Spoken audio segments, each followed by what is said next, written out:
Hey there, everybody. This is the Bones and Tub Show. We are brought to you by no one in particular, because advertisements suck. Yeah, they do. We are brought to you, however, by Catherine, Marie Doherty, Evelyn, and Agris Girl, our 3 patrons at patreon.com/Bones and Tubs. And we don't have, anything else. We're not trying to sell you a mattress. We're not trying to tell you anything about beard oil or... No special food boxes or anything like that. No. We're brought to you, just like PBS, by viewers like you. And this is the Bones and Tub Show. The Bones and Tub Show.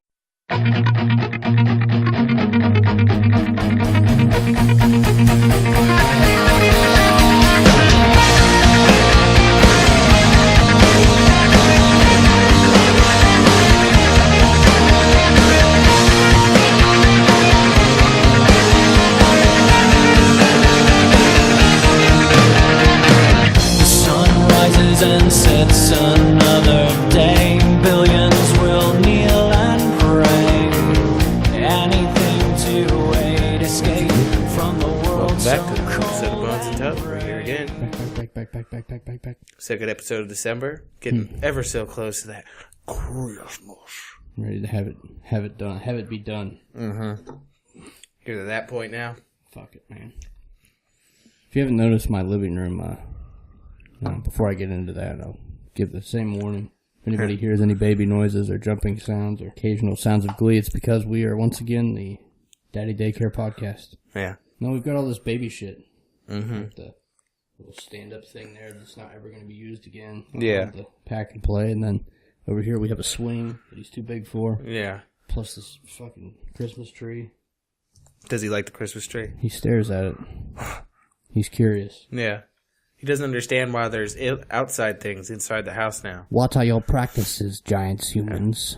Back in the day, though, it was traditional. You burnt the tree. That's why you put lights in it now, because it's safer. Yeah. It was they cut down a pine tree and burned the motherfucker. Was that to appease Krampus, or? No, this is before Christianity. Ah, okay. This is like... Krampus Christian? Well, he's a demon, so you have to assume, yes. He might have came from some pagan roots, but the Christians definitely adopted him.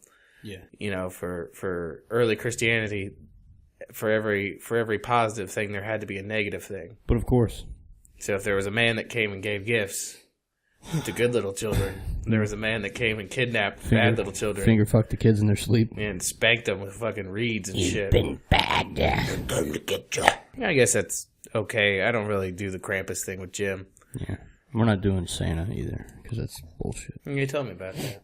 That's okay. It is. I figure I'm going to have to make him, by being an authority in his life, it's already going to make him mad at me in the teenage years, so why stack on top of that lies? Yeah. It's a good deterrent, though. You know what I mean? That's why I like it as an adult. Like you just told him, hey, you're being an asshole, I'm not going to buy any presents. True. But there's less magic, I get it. But it's like, I feel like for them, it's a ambiguous third party.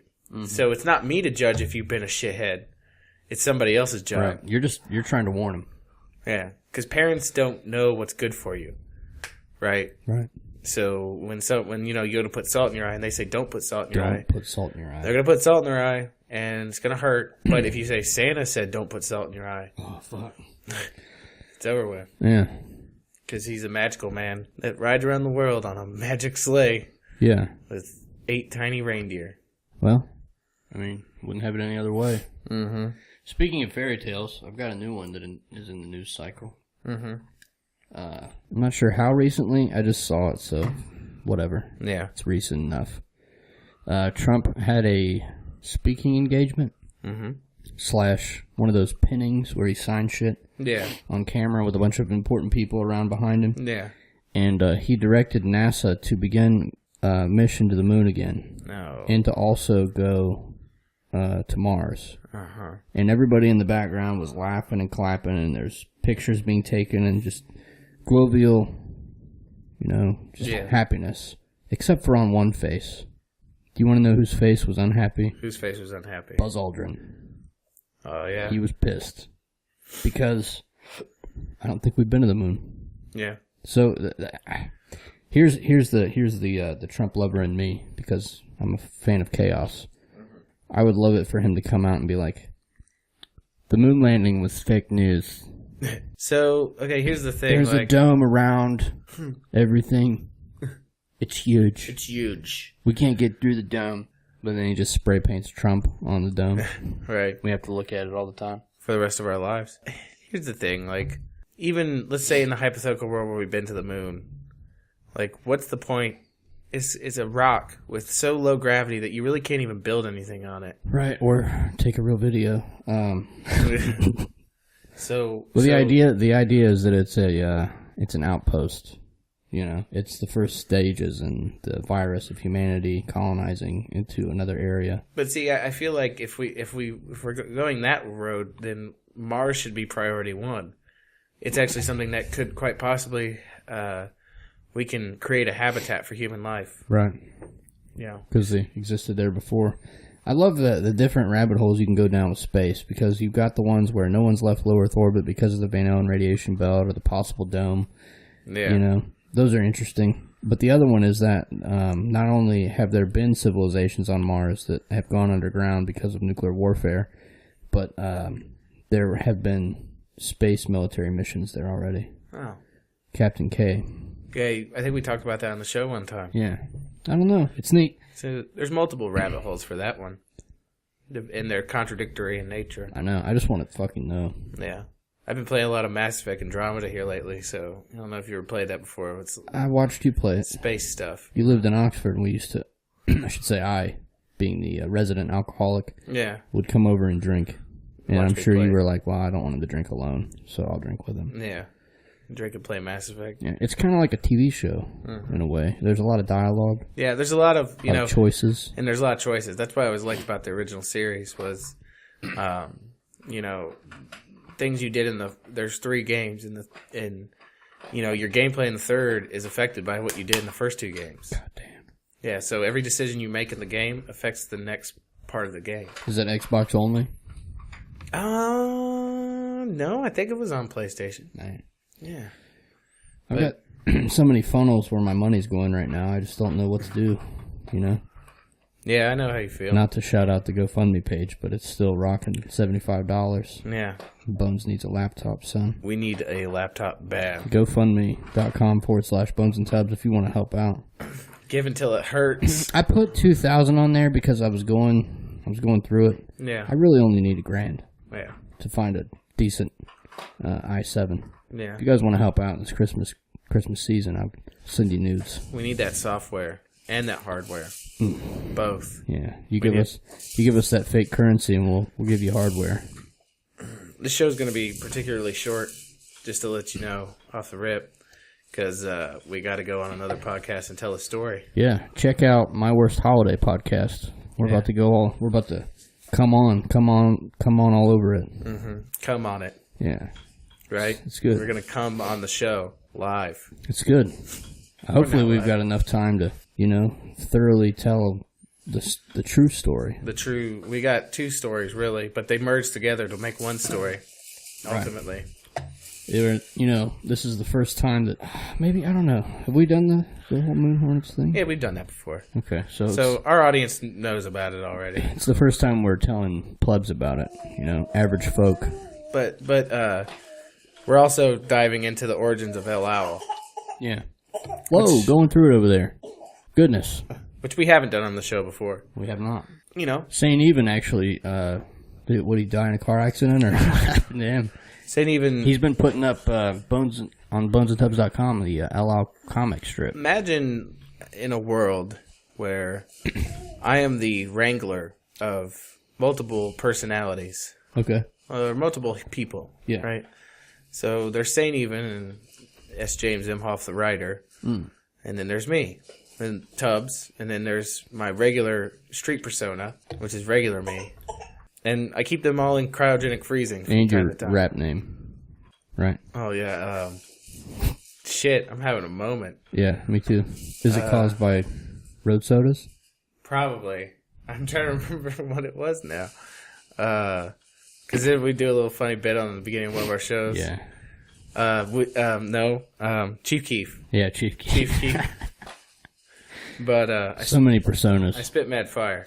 It's hard to keep track sometimes, you know? Best rapper of all time. But Dylon. I keep them in cryogenic freezing because I have so many irons in the fire. I can't do them all at once. Sane even unfortunately had to be put on the back burner to get this book off the ground. Right. I get it. And plus, I don't have as much. Understand that. Ooh, that sounded gross. I don't have as much time for LL, even though I want to have time. I wish I had time.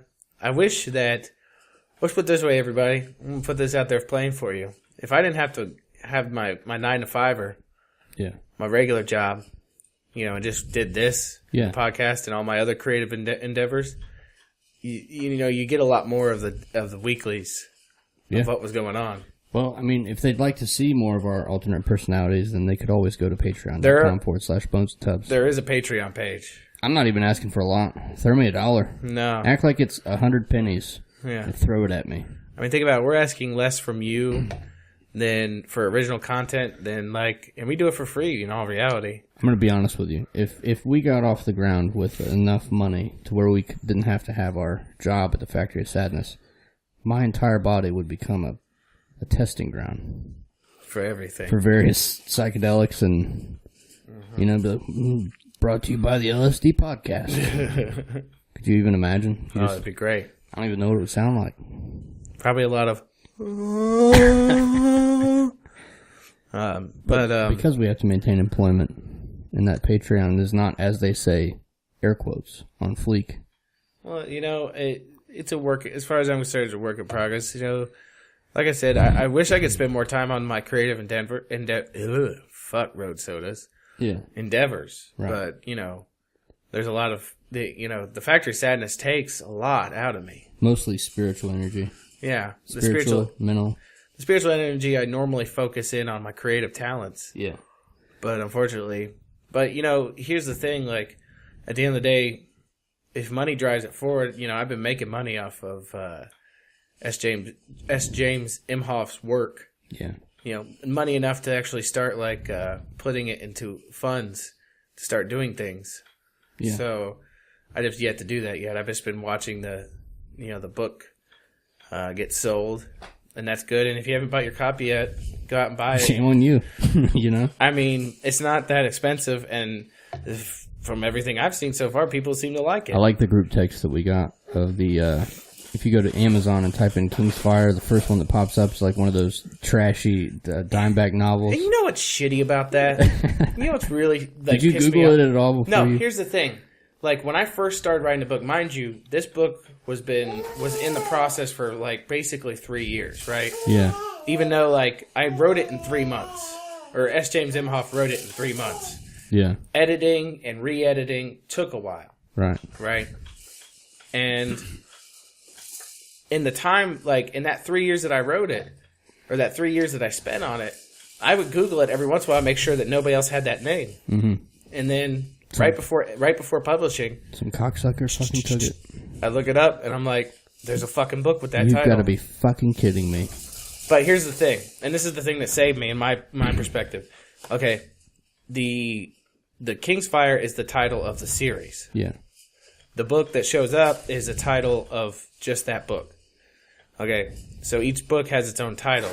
So, technically the title of the book is Prophecy and Flame. Yeah. Nobody else has that title. Not yet. You took that. You landed your fake moon lander all over that rock and laid your flag deep in that soil. Yeah. So, I call it, it's the King's Fire series. Yeah. Or, I don't like calling it the King's Fire series. More like just the King's Fire. Yeah. Saga, maybe. Saga sounds better, because it's going to be 5 books. Yeah. It's all in my head, people. I need to write it, but time. And here's me, once again, shaming you. I know. But think of it this way. We've already had previous discussions about the Audible. I know. And other people are crying out for the Audible. And I'm only going to, you were talking about half and half split. I'm not on that. I'll take 20% and I'll throw it into our bank account for the Bones and Tubbs show. That works. We got to build this thing up. Yeah. I'm not worried about it. I hate even asking for money, but I know it's going to come. Yeah. One way or the other. I just, you know what's funny is... People want to hear our dulcet tones. Yeah, as I say, I'm a podcaster, and even I'm like, do I want to listen? But then, okay, here's the thing. You know what made me realize? Like, because I thought about getting a third party to actually read it. Yeah. Because I didn't know if people wanted to sit there and listen to my voice. I do. I downloaded a copy of Animal Farm. And mind you, everybody, just so you know, trust me, I've read Animal Farm like 5 times. Yeah. But every once in a while, I'm going to go back and read it again. 5 of them. And I downloaded this version of Animal Farm, this audiobook, and the guy reading it has a terrible voice. Not only that, he mispronounces like really easy words like sows. Sows, like a group of female pigs. How's he say it? Sows. What Right? Where are you from? I'm like, I keep hearing it. He says it over and over again. I'm like, holy shit, dude. The dude lives in New York City, and You he's need to never seen a pig in his life. You need to figure this shit out because that is not sows. No. Like, I imagine him sitting there looking at it like, I don't know how to say this word. Says? Sows? Yeah. Suze? But I'm going to get to work on that. Like I said, the holiday season is really just fucking driving a metal spike straight through my fucking ability to do anything. I understand. If I was better and I knew the full story... See, here's my thing. I was going to read it and record it. Yeah. But I don't know it like you do, because you wrote the motherfucker. It came from you. You did. Now, here's a question I have for you, and you're authored them. Yeah. I have a Christmas present for you, but I haven't given it to you yet. Okay. I'm gonna give it to you after we finish the podcast. Okay. Did you create this story yourself, or was it already out there and you just kind of plugged into the vein, as it were, the gold vein? Are you asking, is this fan fiction or is this like an original story? I'm saying, did this story originate in your mind, or was the story already out in the ether, and you found it through the gold vein? Well, see, here's the, and this is where it comes from. Were you the vessel or the creator of the story? I was the discoverer of the story. Because the funny part is, only one, as far as I'm concerned, only one idea originally came from me. And that was it started with the notion of having animals that could talk, right? And I mean, that's not something that's something that's been done before. It's not like anything new. Right. And that's where it started with me. That it was just thinking about animals that could talk, and then the story just fucking. Here's the thing: the whole notion that animals could talk became kind of a subplot. It wasn't even the main plot, and then the whole story. I'm talking not just one book. Oh my god, he looks so happy right now. He is. Did that baby breath? But the whole story fleshed itself out, and I'm talking all 5 books in the course of maybe a week. Yeah. Like I just kept discovering more aspects of it. And the funny part is in all reality, nothing about the main plot has ever truly changed. He is happy boy. He's tossing him up the air right now. He loves it. But Sorry. oh no, it's all good. But the main plot has never changed. I always knew what it was going to be from beginning to end. Mm-hmm. You know, other little sub things have come to light as time went on, but the characters and what they were going to do, that was discovered, I feel like. Yeah, you just tapped into a multiverse. I heard the song of the turtle. There it is. Mantuan came to me and said, "There's this story that I want you to tell." And the crazy, and there's other things too. Like I discovered one aspect of it, and then here's the thing, other things would come to light, and it would make total sense to me that this is how it would go. Yeah, you know what I mean? Right. It was, but yeah, I mean, I'm trying to start work on work too, and you heard it last time when we did the cube, that it's something that I need to work on. It's a sturdy ladder that's not being used. Yeah. He wants to talk in the mic. I gotta figure something out, man, this guy. These kids, though. He wants to do a review of, does he watch anything? Not yet. I mean, he messes with some old school Mickey. Mm. I can't think of the name. Like Mickey and the Giant? Is that Mickey Mouse Club? No, that's that's an original cartoon, Mickey and the Beanstalk. Okay, yeah. That's on Netflix and it's straight fire. Oh, yeah. He loves it. He falls into that giant's pocket next to his can of snuff. Yeah. And I was like, this is the cartoon for that boy. You need to put on some Looney Tunes for him. He'd love that, too. What if that's on Netflix? There is. There's Looney Tunes on there. But anyways, it's a work in progress. And so far, people have been telling me they really like the book. Yeah, you know what I love? I absolutely love is people asking me questions about it, like certain aspects, like how I came to decide this about this character and stuff like that. I like talking about those little machinations with people. It makes me happy because it makes people think they're actually interested in what I have to say. Oh, for sure. But yeah, if you haven't picked up your copy yet, you can get it before Christmas.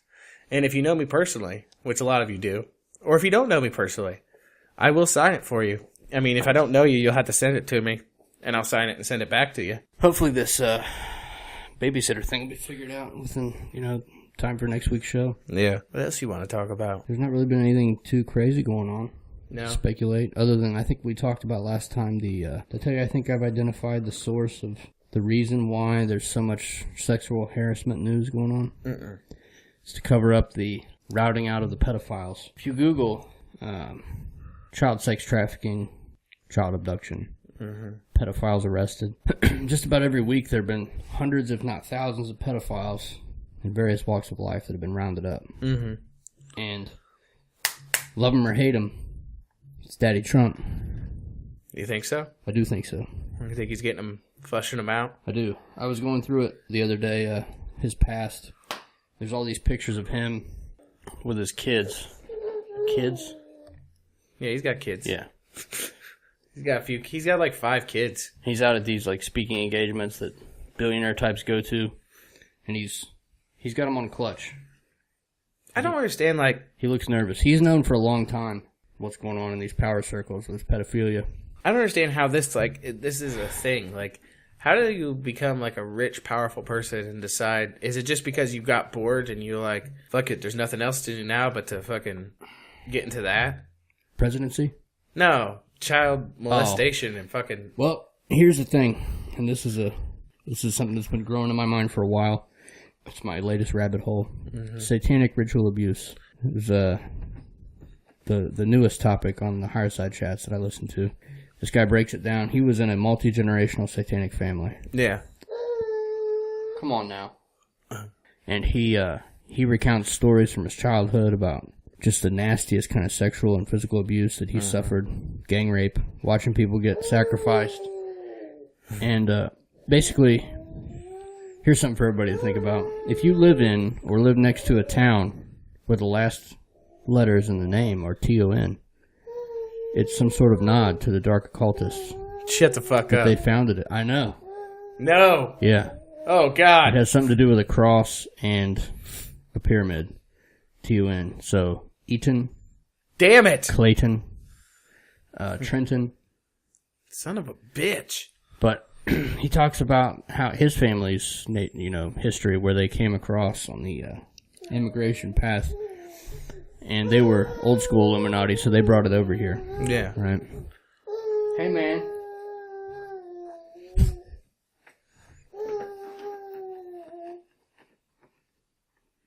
But basically, any town that has that, you can find in their early origination that they were founded by dark occultists or people in these circles.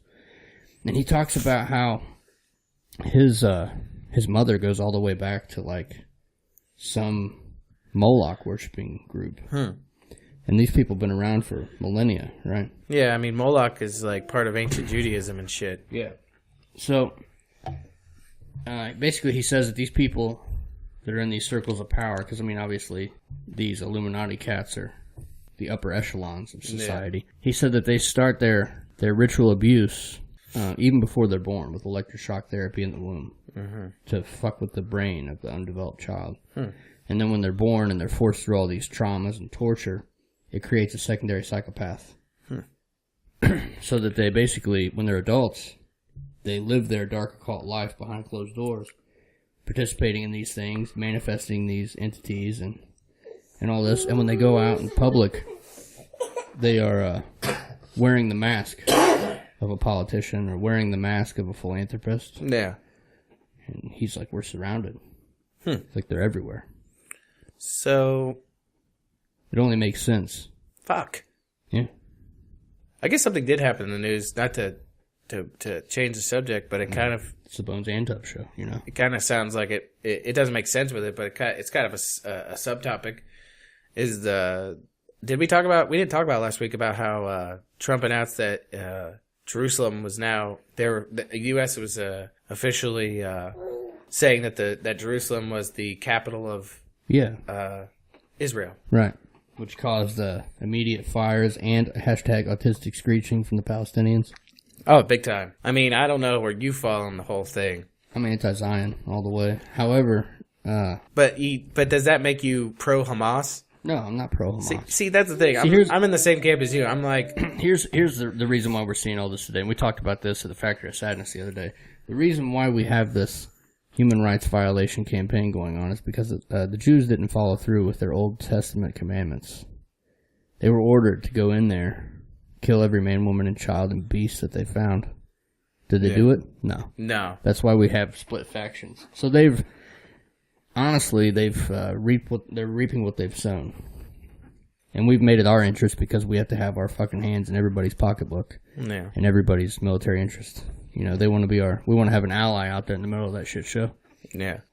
I guess so. I mean, it is what it is. Don't come to me for money because you didn't follow God's commandment, you know? Yeah. I mean, that's what it boils down to. Yeah. Don't hit me with that Zionist if you're just an old school Jew, bro. Yeah. I did see a video the other day that was weird. That had some Hasidic Jews on it. And they were asking them, like, about Gentiles, you know, everybody else. Tell them you wanted them to die. Well, no. It was actually, he believed, and apparently there was two of them, and they both believed that Gentiles are put on this earth to serve Jews. Oh, of course. That makes sense. Like we're supposed to be their servants. That's kind of what I was taught growing up, is that if a Jew needed anything, I was to do it. Yeah. You know, was that how you were brought up, basically? Basically, yeah. Okay. Now, how much of that I know? Here's the thing: you can't lump every person who is a member of the Jewish faith, lump them together into this notion. You could, but that'd be gross. Because I mean, there are anti-Zionist Jews. You don't have to be anti-Semitic to be an anti-Zionist. But at the same time, I don't really side with Hamas either, and I don't. You know what I mean? Like, right. Here's the thing: if you want to piecemeal it down to history, technically, I mean, Israel has been or Jerusalem has been Jewish longer than anything else, and it's been Jewish longer than anything else. I mean, think about the Temple of Solomon. Yeah. I mean, fuck, that thing is thousands of years old. Now here's me asking a Gentile question to a fellow Gentile, But isn't the Dome of the Rock? Isn't that on Jewish land? But here's the thing: that's the argument, right? Well, no, that's the thing though. The Dome of the Rock was built in like 600 something AD. Mm-hmm. It was built like over 1,000 years after the Jewish temples were built. Okay. By Jews or who? Dome of the Rock? Yeah. That's a Muslim thing. Right. So, but I'm saying, but it was built on their territory, or did they lose that territory at the time? You got to remember, like, it was built in an era. This was like whilst Muhammad was alive in the world, and he was conquering large swaths of the Middle East. Yeah. Enslaving Africans. And the Jews had already mostly moved out of that area of the world anyways, because a lot of stuff was going on back then.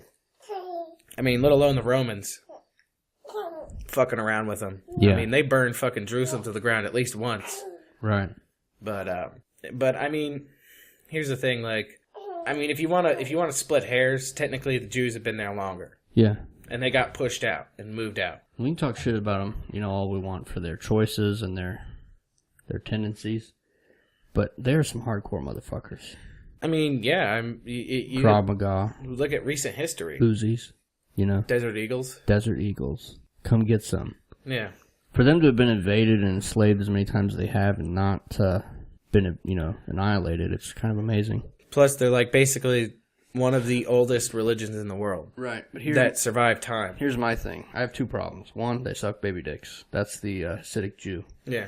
The other thing is, handle your own shit. Yeah. What do we give them? Isn't it something like it's retarded amount of money? Plus, I feel like they kind of, if you're talking about Western liberalism, their whole notions kind of violate what we believe in. Because they're all about, you know, I mean, they live in a basic, it's not quite a theocracy. They're not really all that secular, though, either. Yeah. I mean, to live there, you have to learn Hebrew. I mean, that's not exactly a secular language to speak in the first place. I wouldn't say so. So, I mean, take with it what you will. It's going to be a short one. It's going to be even shorter because I'm about to piss. Yeah, I got to piss, too. All right. Let's... You want to wrap it up? Yeah. Yeah, as I say, half-hour episode, everybody. Next week should be a lot longer because we're going to have special guest star Dr. Doug. Doug Hurdy, he hasn't been on in a while. I know. It's been a while. He's been going through doctoring training. Yeah. But yeah, we'd like to thank you all for listening to the show. Yeah. We are fucking glad that you're here. Yeah, we'd like to... The piss is strong with both of us. This is the first podcast where I pissed myself. We'd like to thank you for listening. Check out our Patreon. Thank Ryan Simpson for letting us use his music on the show. He should be on soon also. And we'd like to thank you all for listening again. Check out the GoFundMe if you're feeling Christmassy. Check out the Kingsfire, Prophecy and Flame. We love you. Finish this out. We love you, and we really do. Goodbye. Doors closing.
so alarming. Though the mark has been